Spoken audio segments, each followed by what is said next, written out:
My name is Bob Hrdy. I'm from Lafayette, Indiana.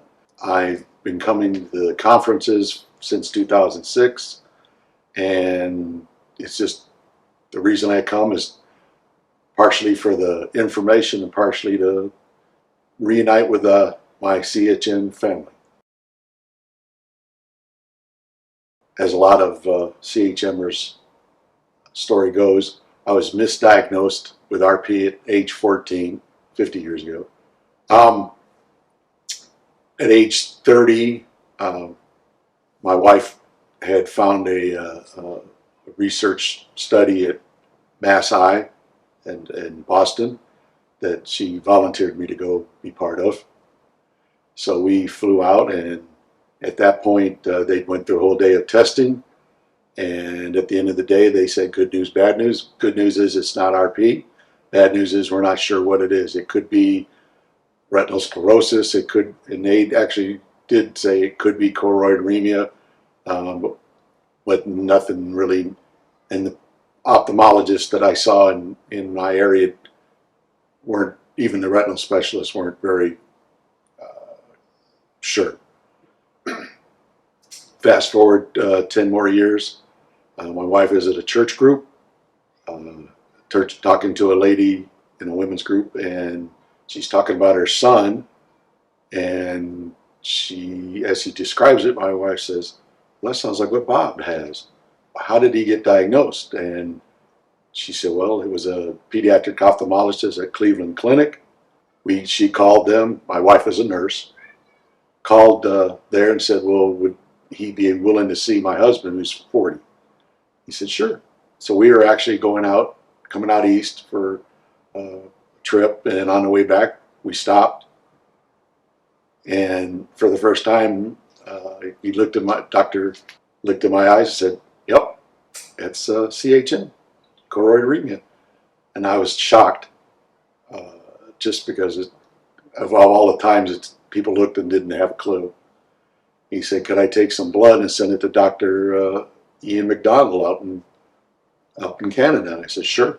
So that was the first time I was diagnosed. That would have been about 2005. And then now that we knew what I had, my wife is a proactive, so we started looking for support groups or just finding out what about it. And that's how we discovered the CRF. And it happened to be that the conference was going to be in Chicago, and that was only an hour and a half away from our house. So off we went, and that was our first experience with the CRF. Sure, we've done some fundraising for them, and we've also, I talk about it. Actually, I'm part of 2009, I joined the Lions Club because I had gotten a guide dog from Leader Dogs for the Blind, which is a school founded by Lions.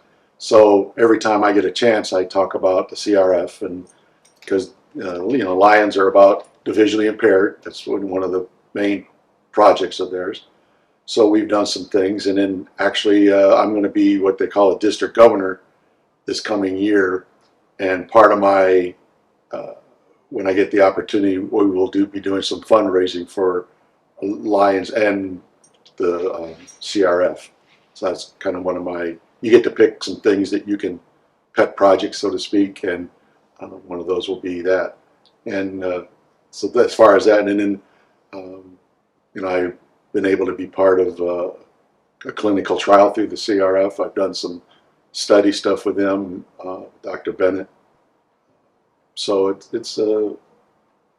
helps, and partially I have been trying to help spread the news of choroideremia and with ophthalmologists, and maybe someone doesn't go through the whole misdiagnosis. One of the things, when we got involved with the natural history study, and we weren't sure I would be part of it because I'm advanced enough that I only have about 2 to 3 degrees of central vision left in my left eye. And would that be something that'd be helpful? Well, they said sure. And I got involved in one in Dallas, Texas, at the Texas Retinal. And so I did that. And then when they started the clinical trials, my wife is very headstrong and very doesn't like to take no for an answer. So she's like, so we asked if I could be part of it. And they did finally agree to me being part of it with Night Star. So we went for an evaluation and to become part of that at Portland, Oregon. Passed all that, and then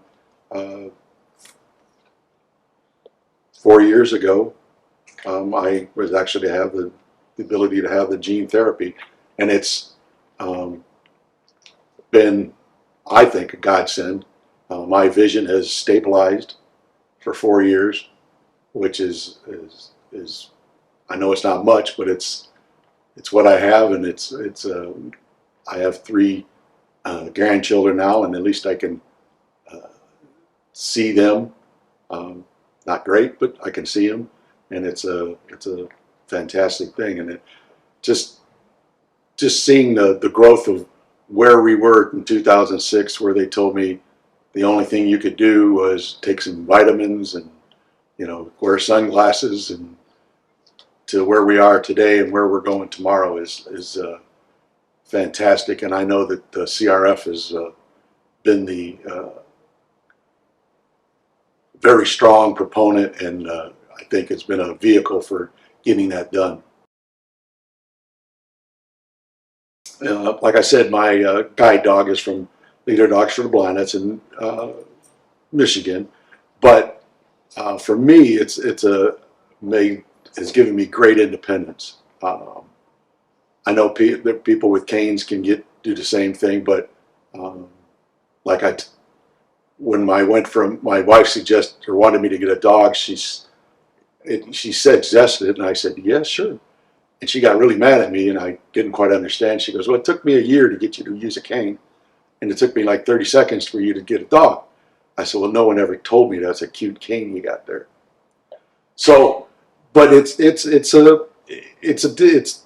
different than with a cane, because again, it's like having a little kid with you. You can't just walk out of the house and go someplace and not think about, well, how am I going to give him water? How am I going to get him food? At what time are we going to be back? All those little things you don't think about. Then you have to kind of find out where you're going to be able to relieve the dog. But it's given me the ability to volunteer at an elementary school near our house. It's 1.25 miles. I have to cross two very busy intersections, and I could do it with a cane, but I feel a lot safer with the dog, because one of the special things that a guide dog can do for you is actually disobey an order, because they teach them to scan just like you would. And if a car's coming, we don't move. And if he doesn't move, I don't move.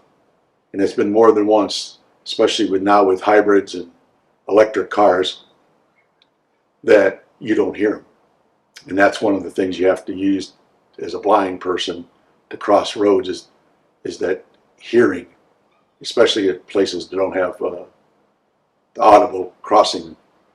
And more than once, I've said, Finn, forward, didn't move, and pretty soon I hear this whoosh, go by, so I know that a car came through. And not only that, I'm a dog person, so it gives you, he's a buddy, he's a pet. People say, well, does he do anything besides being a guide dog? Well, when you take their harness off, they know they're free to go. They just become well-behaved pets, and there's just been a great comfort to me and to my wife, as a matter of fact. If you're a young person, even an old person that just has been diagnosed with CHM, I would highly recommend you come into one of these conferences.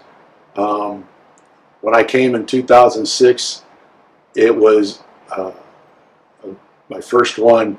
It was the first time I had been around other blind people. And right away I felt like I could relax and just listen, and I knew I wasn't as I'm sure we all think of it, we're not the weird one out there. You know, people are always trying to help you or feel sorry for you, and we don't necessarily need that. But you know, you're kind of, I don't like to use the word, but you feel like kind of a freak, because even I only met one other person who was blind before I was diagnosed with CHM. So it was a very isolating feeling. But you show up at one of these, and all of a sudden you've got, you know, a couple hundred brothers and sisters that know what your life is about. And I tell you what, if your spouse or partner, it's a great place for them to get relief. Also, you know, they get to meet people, spouses and partners that have gone through this journey with them, and they're a great place to, you know, soundboard, talk about things, and it's just made our lives, I think, very, I wouldn't say happier, but yeah, I mean, we've met a lot of great people, and it's just been a fun, exciting, informational time.